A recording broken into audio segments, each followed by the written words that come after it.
My father could have been a great comedian, but he didn't believe that that was possible for him. And so he made a conservative choice. Instead, he got a safe job as an accountant. And when I was 12 years old, he was let go from that safe job. And our family had to do whatever we could to survive. I learned many great lessons from my father, not the least of which was that you can fail at what you don't want. So you might as well take a chance on doing what you love. It's not the only thing he taught me, though. You know, I watched the effect of my father's love and humor and how it altered the world around me. And I thought, that's something to do. That's something worth my time. It wasn't long before I started acting up. You know, people would come over to the house and they'd be greeted by a 7-year-old throwing himself down a large flight of stairs. They would say, "What happened?" And I would say, "I don't know. Let's check the replay." I'd go back to the top of the stairs and come back down in slow motion.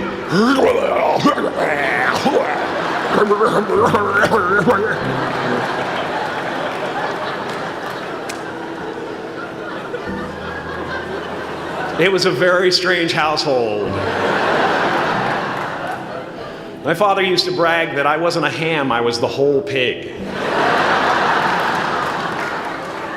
And he treated my talent as if it was his second chance.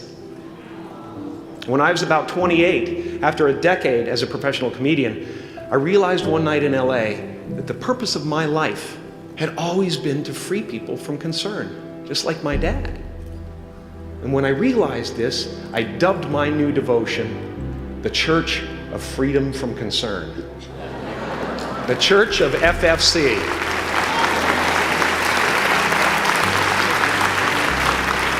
And I dedicated myself to that ministry. What's yours? How will you serve the world? What do they need that your talent can provide? That's all you have to figure out.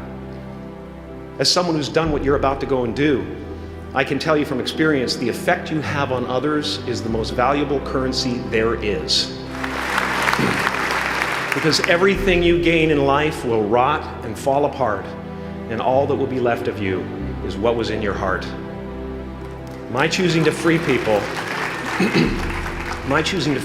from concern got me to the top of a mountain. Look where I am. Look what I get to do. Everywhere I go. I'm going to get emotional because when I tap into this, it really is extraordinary to me. I did something that made people present their best selves to me wherever I go.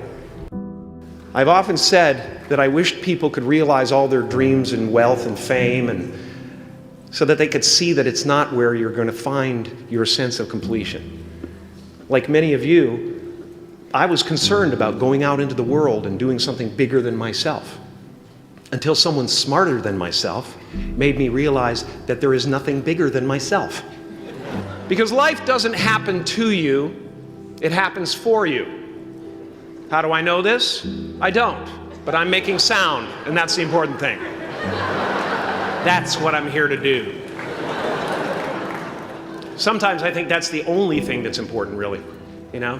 It's just letting each other know we're here, reminding each other that we're part of a larger self.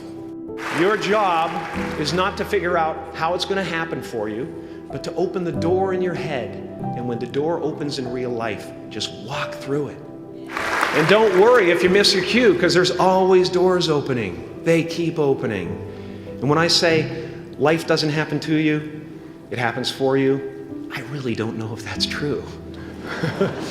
I'm just making a conscious choice to perceive challenges as something beneficial so that I can deal with them in the most productive way. You'll come up with your own style. That's part of the fun.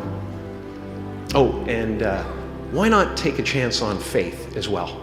Not religion, but faith. Not hope, but faith. I don't believe in hope. Hope is a beggar. Hope walks through the fire and faith leaps over it.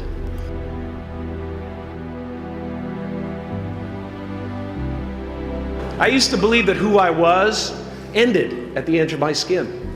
That I had been given this little vehicle called a body from which to experience creation. And though I couldn't have asked for a sportier model, it was, after all, a loaner and would have to be returned. Then I learned that everything outside the vehicle was part of me too. And now I drive a convertible.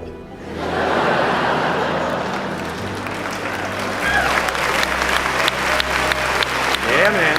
Top down, wind in my hair. Woo! I am elated and truly excited to be present and fully connected to you at this important moment in your journey. I hope you're ready to open the roof and take it all in. You are the vanguard of knowledge and consciousness, a new wave in a vast ocean of possibilities. On the other side of that door, there's a world starving for new ideas, new leadership. I've been out there for 30 years. She's a wildcat. Oh, she'll rub up against your leg and purr until you pick her up and start petting her, and then out of nowhere, she'll swat you in the face. It can be rough out there, but that's okay, because there's soft serve ice cream with sprinkles. I guess that's what I'm really trying to say here today. Sometimes it's okay to eat your feelings. Now, fear is going to be a player in your life, but you get to decide how much. You can spend your whole life imagining ghosts, worrying about the pathway to the future, but all there will ever be is what's happening here, and the decisions we make in this moment, which are based in either love or fear. So many of us choose our path out of fear disguised as practicality. What we really want seems impossibly out of reach and ridiculous to expect, so we never dare to ask the universe for it. I'm saying I'm the proof that you can ask the universe for it. Please.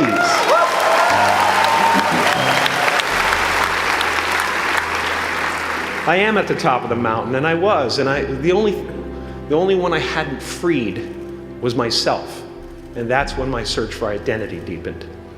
I wondered who I'd be without my fame. Who would I be if I said things that people didn't want to hear? Or if I defied their expectations of me? And that peace that we're after lies somewhere beyond personality, beyond the perception of others, beyond invention and disguise, even beyond effort itself. You can join the game, fight the wars, play with form all you want, but to find real peace, you have to let the armor go. Your need for acceptance can make you invisible in this world.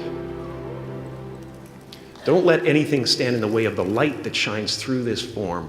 Risk being seen in all of your glory. My soul is not contained within the limits of my body. My body is contained within the limitlessness of my soul. Now I'm always at the beginning. I have a reset button, and I ride that button constantly. Once that button is functioning in your life, there's no story that the mind could create that will be as compelling. The imagination is always manufacturing scenarios, both good and bad, and the ego tries to keep you trapped in the multiplex of the mind.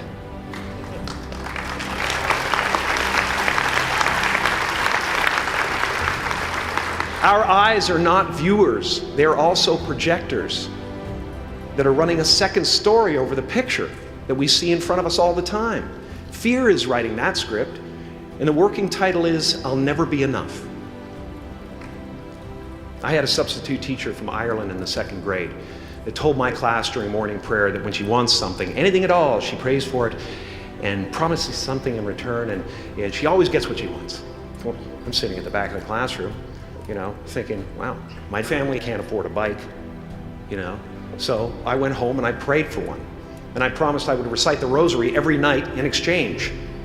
Broke that promise. But 2 weeks later, I got home from school to find a brand new Mustang bike with a banana seat and Easy Rider handlebars. Yeah. From fool to cool. My family informed me that I had won the bike in a raffle that a friend of mine had entered my name in without my knowledge whatsoever. So that type of thing has been happening to me ever since. And as far as I can tell, it's just about letting the universe know what you want, and working toward it while letting go of how it comes to pass. No matter what you gain, ego will not let you rest. It will tell you that you cannot stop until you've left an indelible mark on the earth, until you've achieved immortality. How tricky is this ego that it would tempt us with the promise of something we already possess? Relax and dream up a good life.